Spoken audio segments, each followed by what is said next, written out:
ક્યારે ઘીની નદીઓ વહેતા જોઈ છે ખરા? હા, અમે એ જ ઘીની વાત કરી રહ્યા છીએ કે જે તમે ખાવામાં ઉપયોગ કરો છો. ગુજરાતમાં એક ગામ એવું છે કે જ્યાં ઘીની નદીઓ વહે છે, સાથે સાથે સ્વિમિંગ પુલ પણ ઘીનો બનાવવામાં આવે છે. અહીં કોઈ વાત મજાકની નથી, પરંતુ શ્રદ્ધાની વાત છે. કહેવાય છે કે ગાંધીનગર પાસે રૂપાલ નામનું એક ગામ આવેલું છે. આ ગામમાં વરદાઈ માતાનું મંદિર છે. પાંડવોના સમયથી જ અહીં એક પલ્લીની રચના કરવામાં આવે છે કે જે પલ્લીની અંદર લોકો ઘી ચડાવીને પોતાની માનતા પૂરી કરતા હોય છે.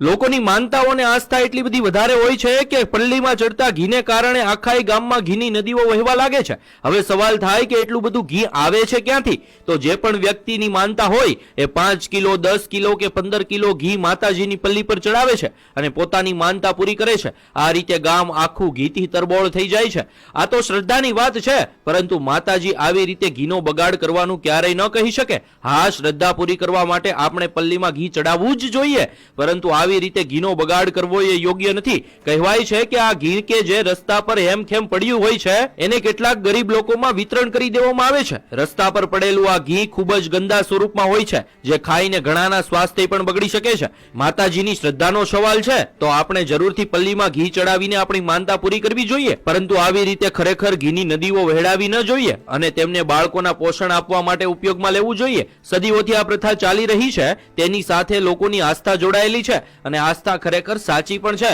પણ ભગવાન જ કહીને ગયા છે અને આપણા શાસ્ત્રોમાં પણ લખ્યું છે કે અન્નનો બગાડ ક્યારેય કરવો ના જોઈએ. એ ખરેખર ભગવાન જ છે. અહીં ઘીનો બગાડ આપણે ચોખ્ખો જોઈ શકીએ છીએ, તો ખરેખર આ બાબતથી આપણે થોડુંક જાગૃત થવું જોઈએ. ગુજરાતમાં આજે પણ 10% થી પણ વધારે લોકો કુપોષિત છે અને કુપોષિત બાળકોનો જન્મ પણ થયા રાખે છે.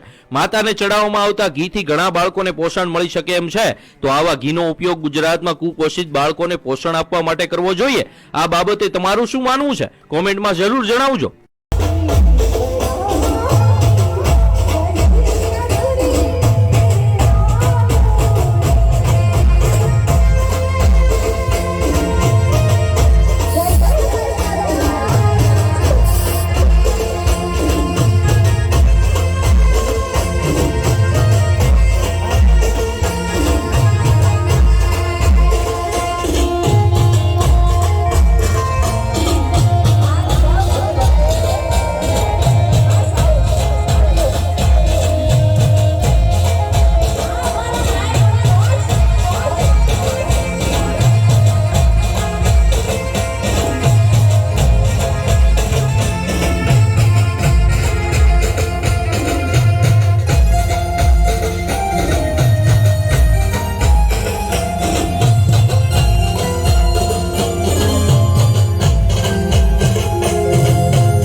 જો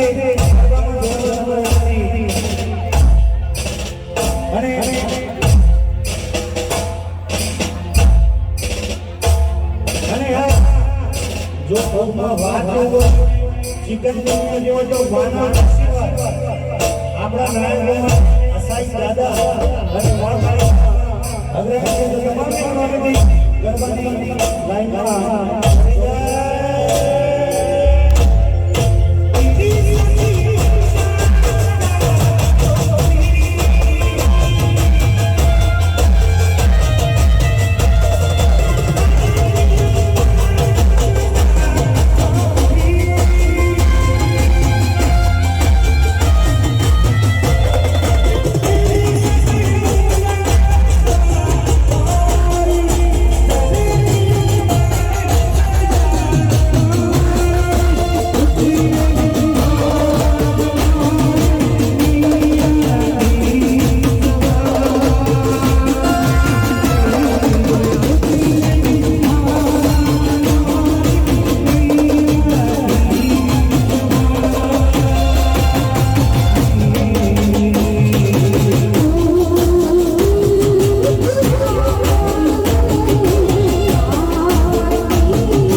ઓફિસ જાઉં છું, તમને આ રસ્તા પર જોઉં છું, તમે આ પેમ્પલેટ્સથી લોકોને કંઈક કહેવા માગી રહ્યા છો, કંઈક સંદેશ આપવા માગી રહ્યા છો.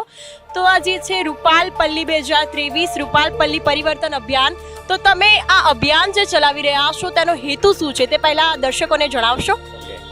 એક તો પલ્લી હવે 25 દિવસ બાકી રહ્યા છે.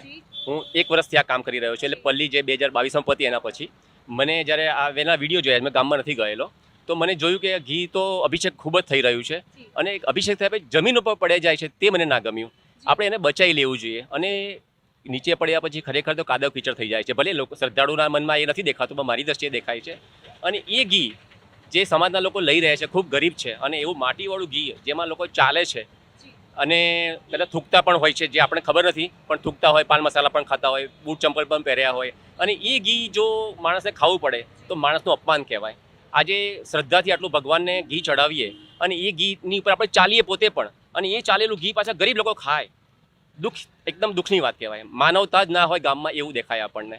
એટલે મને ત્યારથી અમે નક્કી કર્યું કે આના માટે હું ગમે તે કરીને ઘી બચાવવા માટે જઈશ.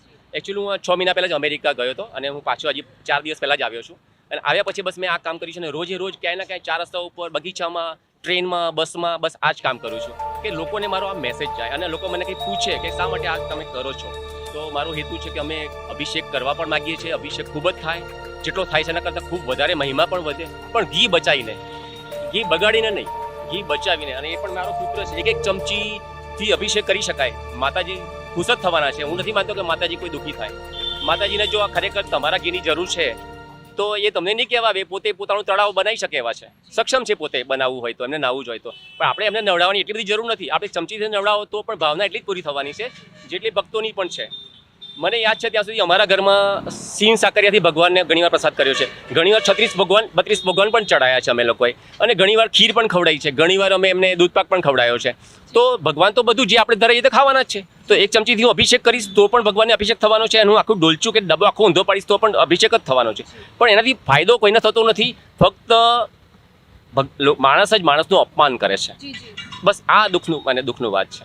તો રૂપાલ ગામમાં જે આ પલ્લીનું જે ચાલી રહ્યું છે, ઘીનો અભિષેક કરવામાં આવે છે, તે આ જે પરંપરા છે તે મારા ખ્યાલથી 5000 વર્ષ કરતાં પણ જૂની છે.